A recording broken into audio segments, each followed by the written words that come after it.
Tiniyak ngayon ng Armed Forces of the Philippines na tutuloy-tuloy pa rin sila sa pagbibigay ng serbisyo sa Semana Santa. Dagdag pa nito, sisiguruhin na magiging 100% mapayapa ang pagdaraos ng mahal na araw ngayong taon.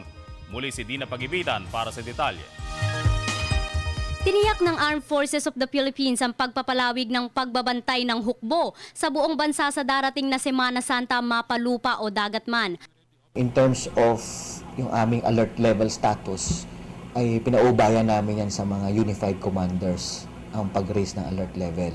So far, wala kaming namomonitor na threat. Bagamat walang pinipiling araw ang serbisyo publiko ng mga sundalo, magbabantay daw ang militar ng 100% para matiyak ang mas maayos at mapayapang paggunita ng ating mga kababayan sa Semana Santa. Mananatili yung aming coordination with the Philippine National Police through the Joint Peace and Security Coordinating Centers.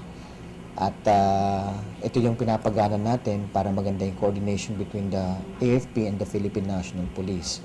Sisiguruhin din ng pamunuan ang pagbabantay sa mga kabundukan at rural area sa bansa kung saan maliit ang bilang ng kapulisan. Gayon din, papairalin pa rin ang checkpoints at gun ban sa lahat ng lugar para maiwasan ang pagpupuslit ng iligal na armas. Pag-iibayuhin din naman ng Philippine Army ang seguridad sa mga pantalan sa Tawi-Tawi para sa patuloy na tulong sa mga displaced persons mula sa Sabah.